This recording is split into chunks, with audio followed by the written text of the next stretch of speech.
आइए जानते हैं बिहार की हर जिला हर क्षेत्र की फटाफट 50 बड़ी खबरों को केवल 20 मिनट में। साथ ही आज इस वीडियो में हम लोग जानेंगे कि सरकार ने कौन कौन सी बड़ी घोषणा की है और साथ ही नीतीश सरकार ने करोड़ों की योजनाओं का शिलान्यास किया और सभी चीजें कब से सस्ता मिलने लगेगी और महिलाओं को 2 लाख रुपए कब से मिलने लगेगा और मजदूरों को 9,000 रुपए कब से खाते में आएंगे। सब कुछ आज इस वीडियो के माध्यम से जानेंगे। तो वीडियो को लाइक करके चैनल को सब्सक्राइब जरूर कर दे और कमेंट में अपने जिला अपने शहर का नाम जरूर बताएं।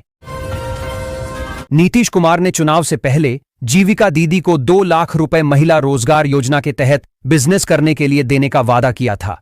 उसकी 50,000 रुपए की पहली किस्त 31 दिसंबर को सभी महिलाओं के खाते में भेजा जाएगा। इससे पहले जितने भी महिलाएं फटाफट से अपने खाते का आधार लिंक और ई-केवाईसी करवा लें ताकि किसी का भी पैसा आने में कोई परेशानी ना हो। नीतीश कुमार ने चुनाव जीतने के बाद पेंशन की राशि को बढ़ाकर 3,000 रुपए करने का वादा किया है, क्योंकि आजकल के महंगाई के दौर में 1,100 रुपए से कुछ भी होने वाला नहीं है। इसलिए मुख्यमंत्री नीतीश कुमार ने कहा कि जनवरी के महीने से सभी पेंशनधारी को 3,000 रुपए मिलेगा। जो भी महिलाएं गैस पर खाना बनाती हैं उन महिलाओं को दिसंबर और जनवरी के महीने में फ्री गैस सिलेंडर दिया जाएगा और सब्सिडी के थ्रू उनके खाते में 500 रुपए भी भेजा जाएगा। इससे पहले सभी महिलाएं गैस ऑफिस में जाकर अपने अपने खाते का आधार लिंक ई-केवाईसी करवा लें। 25 दिसंबर से फ्री गैस सिलेंडर मिलना शुरू हो जाएगा।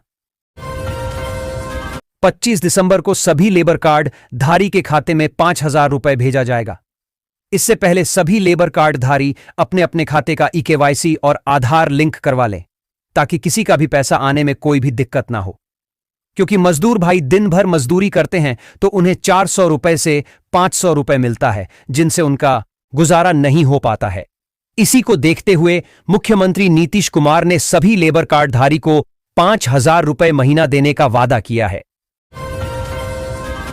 फ्री सिलाई मशीन योजना के तहत बिहार के सभी महिलाओं को 15,000 रुपए नीतीश सरकार की तरफ से दिया जाता है ताकि वह सिलाई मशीन खरीदकर कहीं भी दुकान करके रोजगार कर सकती है और अपने परिवार का पेट चला सकती है, क्योंकि आजकल के महंगाई के दौर में महिलाओं के हाथों में कुछ ना कुछ रोजगार होना बहुत ही जरूरी है। बिहार में राशन कार्ड बनवाने की प्रक्रिया अब आसान हो गई है। खाद्य एवं उपभोक्ता संरक्षण विभाग की वेबसाइट पर जाकर घर बैठे ऑनलाइन आवेदन किया जा सकता है। इसके लिए आधार कार्ड, बैंक पासबुक, फोटोग्राफ, आवासीय प्रमाण पत्र, आय प्रमाण पत्र और जाति प्रमाण पत्र जैसे दस्तावेजों की आवश्यकता होगी। ऑनलाइन आवेदन arkyonline bihar.gov.in पर जाकर किया जा सकता है। बिहार में ड्राइविंग लाइसेंस बनवाने के नियमों में बदलाव किया गया है। परिवहन मंत्री ने डीएल की समय सीमा तय कर दी है, जिससे लोगों को अब कार्यालयों के चक्कर नहीं लगाने पड़ेंगे। नए नियमों के अनुसार लाइसेंस बनवाने की प्रक्रिया को सरल बनाया गया है, जिससे आवेदकों को सुविधा होगी। यह बदलाव पटना शहर और पूरे बिहार राज्य में लागू होगा। बिहार के मुख्यमंत्री नई सरकार बनने के बाद पहली बार बोधगया पहुंचे। उन्होंने भगवान बुद्ध के प्रति अपनी गहरी आस्था व्यक्त की। गया में मुख्यमंत्री का दौरा महत्वपूर्ण माना जा रहा है, क्योंकि यह नई सरकार के गठन के बाद उनका पहला बोधगया दौरा है। इस दौरान उन्होंने क्षेत्र के विकास के लिए कई योजनाओं पर भी चर्चा की। बिहार में सड़क सुरक्षा को लेकर परिवहन विभाग ने सख्त कार्रवाई की है। यातायात नियमों का उल्लंघन करने पर 4,488 ड्राइविंग लाइसेंस निलंबित और 497 रद्द किए गए हैं। यह कार्रवाई सड़क दुर्घटनाओं को कम करने के उद्देश्य से की गई है। ओवर स्पीडिंग और शराब पीकर गाड़ी चलाने जैसे मामलों में सख्ती बरती जा रही है। बार बार नियम तोड़ने पर लाइसेंस रद्द किया जाएगा और नया लाइसेंस प्राप्त करने के लिए दोबारा टेस्ट देना होगा। भारतीय जनता पार्टी ने एक पोस्टर शेयर कर बिहार के नेता प्रतिपक्ष तेजस्वी यादव पर हमला बोला है। बीजेपी ने राष्ट्रीय जनता दल के नेता तेजस्वी यादव को लापता बताते हुए लिखा है कि लापता की तलाश है। बिहार में ठंड का प्रकोप लगातार बढ़ता जा रहा है, जिससे तापमान 10 डिग्री सेल्सियस से नीचे चला गया है। पटना समेत राज्य के कई हिस्सों में शीतलहर का प्रभाव देखा जा रहा है। मौसम विभाग ने आने वाले दिनों में और ठंड बढ़ने की संभावना जताई है। लोगों को सतर्क रहने की सलाह दी गई है। बिहार में गेट्स फाउंडेशन के सहयोग से 2 परियोजनाएं शुरू की गई हैं। इन परियोजनाओं का उद्देश्य राज्य के किसानों की आय में वृद्धि करना है। कृषि विकास और नवाचार पर ध्यान केंद्रित करते हुए यह पहल बिहार के ग्रामीण क्षेत्रों में सतत विकास को बढ़ावा देगी और किसानों को बेहतर अवसर प्रदान करेगी। बिहार में अब सरकारी स्कूलों की कमान कॉम्प्लेक्स रिसोर्स सेंटर संभालेंगे। इसके अंतर्गत आंगनबाड़ी केंद्र भी शामिल होंगे, जिससे शिक्षा व्यवस्था को और बेहतर बनाने का प्रयास किया जाएगा। यह निर्णय बिहार के शिक्षा क्षेत्र में सुधार लाने के उद्देश्य से लिया गया है, ताकि स्कूलों का प्रबंधन और संचालन सुचारू रूप से हो सके। बिहार में लगभग 22 लाख की आबादी वाले थारू समाज के समावेशी विकास के लिए विशेष कार्य योजना बनाई जाएगी। अनुसूचित जाति व जनजाति मंत्री लखेंद्र कुमार रोशन ने पटना में जनजातीय सेमिनार में यह बात कही। सरकार ने थारू समाज के विकास के लिए 30 करोड़ DDH रुपये का आवंटन किया है। पश्चिमी चंपारण में थरुहट विकास अधिकरण जैसी कई जनहित योजनाओं पर कार्य किया जा रहा है। समस्तीपुर मंडल में यात्रियों द्वारा बीते 9 महीनों में 7.41 लाख रुपए का छूटा हुआ सामान RPF ने लौटाया। यात्रियों की लापरवाही से ट्रेन और रेलवे परिसर में छूटे सामान को ऑपरेशन अमानत के तहत वापस किया गया। रेल मदद ऐप और हेल्पलाइन के माध्यम से संपर्क करने पर RPF ने लैपटॉप, आईफोन, घड़ी और शैक्षणिक प्रमाण पत्र जैसे कीमती सामान बरामद किए। RPF ने यात्रियों से सामान पर ध्यान देने की अपील की है। दिल्ली में झारखंड के राज्यपाल के बेटे के रिसेप्शन में राजनीतिक चर्चा हुई। कांग्रेसी मंत्री इरफान अंसारी ने उपमुख्यमंत्री सम्राट चौधरी को बुलडोजर एक्शन रोकने की नसीहत दी।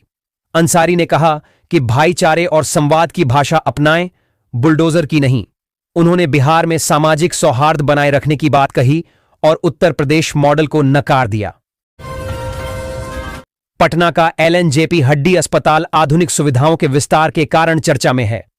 नीतीश सरकार द्वारा 2006 में स्थापित यह अस्पताल हड्डी रोग के इलाज के लिए जाना जाता है। अब एक नई 6 मंजिला इमारत बन रही है, जिसमें 400 बेड और 8 ऑपरेशन थिएटर होंगे। 2027 तक पूरी होने की उम्मीद है। यह सेंट्रल AC और रैंप जैसी सुविधाओं से लैस होगी, जिससे मरीजों को बेहतर इलाज मिलेगा। बिहार स्वास्थ्य विभाग ने राज्य के 1222 डॉक्टरों को ACP और DACP का लाभ देने का फैसला किया है। यह निर्णय राज्य विकास आयुक्त की अध्यक्षता में हुई उच्च स्तरीय बैठक में लिया गया, जिसके बाद विभाग ने अधिसूचना जारी कर दी है। प्रोन्नति विभिन्न वेतन स्तरों पर दी जाएगी, जिससे डॉक्टरों को आर्थिक और पदोन्नतिगत लाभ मिलेगा। विभाग ने अस्वीकृत आवेदनों की जानकारी भी वेबसाइट पर अपलोड की है। मुजफ्फरपुर में ठंड बढ़ने के साथ आवारा कुत्तों का आतंक बढ़ गया है। मॉडल अस्पताल में कुत्ते काटने के मामले बढ़कर 70 से 80 प्रतिदिन हो गए हैं। ब्रह्मपुरा निवासी बबीता और बालूघाट के राजा राय जैसे कई लोग शिकार हुए हैं। विशेषज्ञों का कहना है कि कुत्तों में हार्मोन बढ़ने से वे आक्रामक हो रहे हैं। बचाव के लिए बच्चों को कुत्तों से दूर रहने और सावधानी बरतने की सलाह दी गई है। भागलपुर में आम का सेंटर ऑफ एक्सीलेंस बनाने की घोषणा के बाद जिला उद्यान विभाग सक्रिय हुआ है। केंद्र सरकार द्वारा राशि जारी करने के बाद भी योजना पर काम नहीं हो रहा था। अब मिट्टी की जांच के बाद कार्य आगे बढ़ेगा। प्रधानमंत्री ने 24 फरवरी को इसकी घोषणा की थी, जिसके बाद उद्यान विभाग ने प्रोजनी बाग में 25 एकड़ जमीन पर सेंटर बनाने का फैसला किया है। भागलपुर में अल्पसंख्यक बच्चों के लिए 560 बेड का आधुनिक आवासीय स्कूल बनेगा। इस स्कूल में पढ़ाई से लेकर भोजन तक की सभी व्यवस्थाएं मुफ्त होंगी। यह कदम अल्पसंख्यक समुदाय के बच्चों को बेहतर शिक्षा प्रदान करने और उन्हें सशक्त बनाने के उद्देश्य से उठाया गया है। स्कूल में आधुनिक सुविधाएं होंगी और योग्य शिक्षक नियुक्त किए जाएंगे। बिहार पंचायत चुनाव को लेकर राज्य निर्वाचन आयोग ने मतदान और आरक्षण से जुड़ी स्थिति स्पष्ट की है। आयोग ने EVM के इस्तेमाल को लेकर भी महत्वपूर्ण जानकारी दी है, जिससे चुनाव प्रक्रिया में पारदर्शिता बनी रहे। यह घोषणा बिहार में आगामी पंचायत चुनावों के लिए महत्वपूर्ण है। मुजफ्फरपुर में PNB धोखाधड़ी मामले में ईडी ने छापेमारी की। इस दौरान 83 लाख रुपए जब्त किए गए और 1.29 करोड़ रुपए के गबन की जांच जारी है। यह कार्रवाई धन शोधन निवारण अधिनियम के तहत की गई है। ईडी मामले की तह तक जाने के लिए गहन छानबीन कर रही है। मुख्यमंत्री प्रतिज्ञा योजना के अंतर्गत आईटी सेक्टर से 70% आवेदकों का चयन हुआ है। इस योजना के तहत 46 लड़कियों का टाटा इलेक्ट्रॉनिक्स में सिलेक्शन हुआ है। यह योजना बिहार के युवाओं को रोजगार के अवसर प्रदान करने और उन्हें तकनीकी क्षेत्र में कुशल बनाने पर केंद्रित है। सरकार युवाओं को बेहतर भविष्य के लिए प्रोत्साहित कर रही है। आरजेडी एमपी मनोज झा ने नाथूराम गोडसे का नाम लिए बिना कहा कि नाम में राम का होना कई चीजों का लाइसेंस नहीं है। उन्होंने कहा कि राम जी बिल से रोजगार को अधिकार की तरह देखने वाले मनरेगा कानून को सरकार कमजोर कर रही है।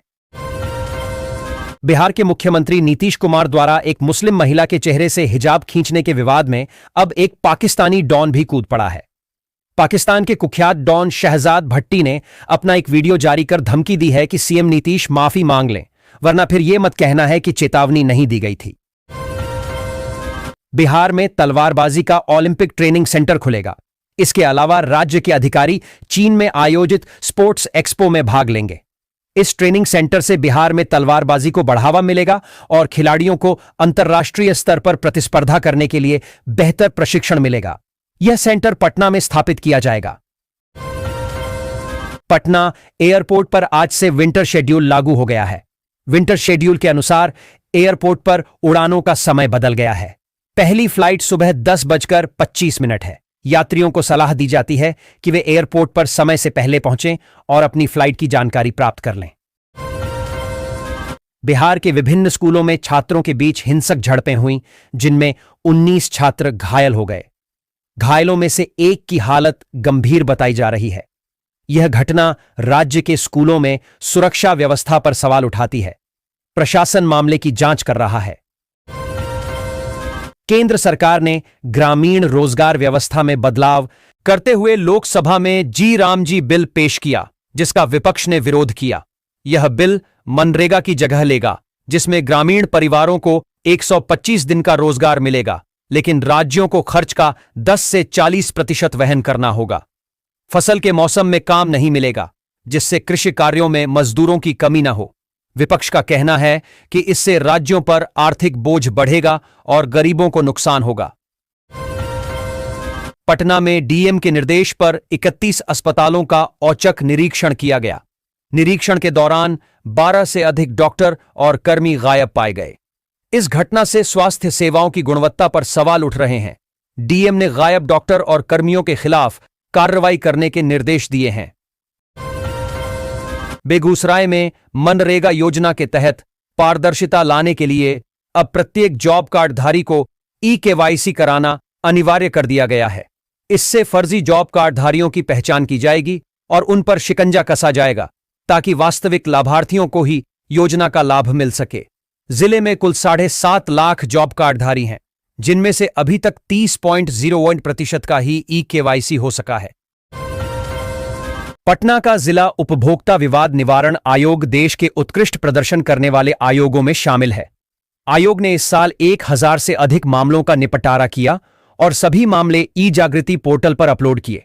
उपभोक्ताओं को करीब 4.5 करोड़ रुपए की राशि वितरित की गई। आयोग ने मानव संसाधन और ढांचे की कमी के बावजूद उत्कृष्ट प्रदर्शन किया है। बिहार ग्रामीण लीग के लिए 1900 खिलाड़ियों ने ट्रायल दिया है। यह ट्रायल बिहार में ग्रामीण क्रिकेट को बढ़ावा देने के लिए आयोजित किया गया था। पटना से 24 टीमें बनेंगी जो इस लीग में भाग लेंगी। इस लीग से ग्रामीण प्रतिभाओं को एक मंच मिलेगा और उन्हें आगे बढ़ने का अवसर प्राप्त होगा। पटना में कुर्जी नाला परियोजना का कार्य शुरू हो गया है। इस परियोजना से राजधानी की एक बड़ी आबादी को जल निकासी की समस्या से राहत मिलेगी। यह परियोजना पटना के शहरी विकास के लिए महत्वपूर्ण है और शहर के इंफ्रास्ट्रक्चर को सुधारेगा। इंदिरा गांधी राष्ट्रीय मुक्त विश्वविद्यालय ने जनवरी 2026 सत्र के लिए ऑडियल और ऑनलाइन मोड में प्रवेश शुरू कर दिया है। यह प्रक्रिया 16 दिसंबर से समर्थ पोर्टल पर शुरू हो गई है। कमला राय महाविद्यालय के प्रोफेसर डॉ अमित कुमार ने बताया कि इच्छुक अभ्यर्थी 31 जनवरी 2026 तक ऑनलाइन आवेदन कर सकते हैं। क्षेत्रीय केंद्रों ने वेबसाइट पर सूचना अपलोड कर दी है। बिहार में पटना के दानापुर सहित छपरा, बिहार शरीफ और हाजीपुर की हवा सबसे ज्यादा प्रदूषित पाई गई है। इन शहरों में वायु गुणवत्ता सूचकांक AQI का स्तर काफी उच्च दर्ज किया गया है, जिससे स्वास्थ्य संबंधी चिंताएं बढ़ गई हैं। प्रशासन प्रदूषण नियंत्रण के लिए प्रयासरत है। नागरिकों को सावधानी बरतने की सलाह दी गई है। बिहार की नीतीश सरकार राज्य के उच्च शिक्षण संस्थानों को बेहतर बनाने में सक्रिय है। राष्ट्रीय स्तर की रैंकिंग में पिछड़ रहे संस्थानों को सुधारने के लिए सरकार विशेष ध्यान दे रही है। संस्थानों की कमियों को दूर करके उन्हें राष्ट्रीय मानकों के अनुरूप बनाने का प्रयास किया जा रहा है, ताकि बिहार के शिक्षा स्तर को ऊपर उठाया जा सके। इसके लिए सरकार कई नई योजनाएं भी चला रही हैं। बिहार के स्वास्थ्य विभाग में एक अनोखा मामला सामने आया है। लगभग 19 आयुष डॉक्टरों ने नियुक्ति के लगभग 1.5 वर्ष बाद विभाग में योगदान करने की अनुमति मांगी थी। सामान्य प्रशासन की सहमति के बाद स्वास्थ्य विभाग ने इन डॉक्टरों को योगदान करने की अनुमति दे दी है। इन डॉक्टरों की नियुक्ति पिछले वर्ष हुई थी, लेकिन उन्होंने अभी तक पदभार ग्रहण नहीं किया था। विभाग ने अब उन्हें 15 दिनों के भीतर योगदान करने का निर्देश दिया है। बिहार के बक्सर से एक अनोखा दावा सामने आया है। पूर्व विधायक ने कहा है कि घोड़प्रास 5 लीटर से अधिक दूध देती है। उन्होंने एक घटना साझा करते हुए राजस्थान मॉडल की वकालत की। उनके इस दावे पर कई लोगों ने आश्चर्य जताया है और इस पर बहस शुरू हो गई है। बिहार के बक्सर जिले में विभिन्न बैंकों में 9.65 करोड़ रुपए की लावारिस राशि जमा है। जिला प्रशासन ने इस संबंध में एक सार्वजनिक नोटिस जारी किया है। यह राशि कई वर्षों से बैंकों में पड़ी है और इसका कोई दावेदार नहीं है। प्रशासन अब कानूनी उत्तराधिकारियों से संपर्क करने की कोशिश कर रहा है, ताकि यह राशि उन्हें सौंपी जा सके। बिहार के राजनीतिक गलियारों में मुकेश सहनी की सलाह के बाद तेज प्रताप यादव का बयान चर्चा में है। तेज प्रताप ने कहा कि वे पटना में ही ठीक हैं। इसके बाद लालू यादव के लाल का स्वैग पटना की सड़कों पर दिखा, जिसने लोगों का ध्यान आकर्षित किया। नितिन नबीन के इस्तीफे के बाद बिहार मंत्रिमंडल में फिरबदल किया गया है। विजय सिन्हा को शहरी विकास विभाग और दिलीप जायसवाल को सड़क निर्माण विभाग का प्रभार सौंपा गया है। इस फेरबदल से राज्य सरकार के कामकाज में सुधार और विकास कार्यों को गति मिलने की उम्मीद है। बिहार के अल्पसंख्यक कल्याण मंत्री जमा खान ने बिहार शरीफ में मॉब लिंचिंग के पीड़ित परिवार से मुलाकात की और संवेदना व्यक्त की। उन्होंने सरकार की ओर से आर्थिक सहायता राशि का चेक सौंपा। मंत्री ने नवादा जिले की घटना पर सरकार की गंभीरता जताई और 10 आरोपियों की गिरफ्तारी की जानकारी दी। मुख्यमंत्री को धमकी मिलने पर उन्होंने कहा कि यह हिंदुस्तान है, पाकिस्तान नहीं, और मुख्यमंत्री डरने वाले नहीं हैं। मुजफ्फरपुर में तुर्की सिलौत बाईपास लाइन के साथ कोचिंग डिपो का निर्माण होगा। टर्मिनल के लिए सर्वे शुरू हो गया है, जिससे इस क्षेत्र में विकास की नई उम्मीदें जाग गई हैं। यह परियोजना मुजफ्फरपुर के लोगों के लिए बेहतर सुविधाएं प्रदान करेगी और क्षेत्र के विकास में महत्वपूर्ण योगदान देगी। मुजफ्फरपुर के SKMCH अस्पताल में ड्रेसिंग रूम का स्टेरलाइजर खराब होने से संक्रमण का खतरा बढ़ गया है। स्टेरलाइजर की खराबी के कारण संक्रमण कम होने की जगह और भी बढ़ सकता है, जिससे मरीजों की स्वास्थ्य सुरक्षा खतरे में है। दानापुर रेल मंडल ने फर्जी टिकटों के खिलाफ एक सघन अभियान चलाया, जिसमें 1300 से अधिक यात्रियों पर कार्रवाई की गई। यह अभियान अनाधिकृत यात्रा और टिकट धोखाधड़ी को रोकने के उद्देश्य से चलाया गया था। पकड़े गए यात्रियों पर जुर्माना लगाया गया है और रेलवे प्रशासन ने इस तरह के उल्लंघनों के खिलाफ सख्त कार्रवाई की चेतावनी दी है। यह अभियान दानापुर रेल मंडल के क्षेत्राधिकार में चलाया गया था। जहानाबाद के राजकीयकृत उर्दू मध्य विद्यालय मलहचक के प्रधानाध्यापक संजय कुमार पर छात्राओं ने छेड़छाड़ का आरोप लगाया, जिसके बाद विद्यालय में हंगामा हुआ। अभिभावकों ने प्रधानाध्यापक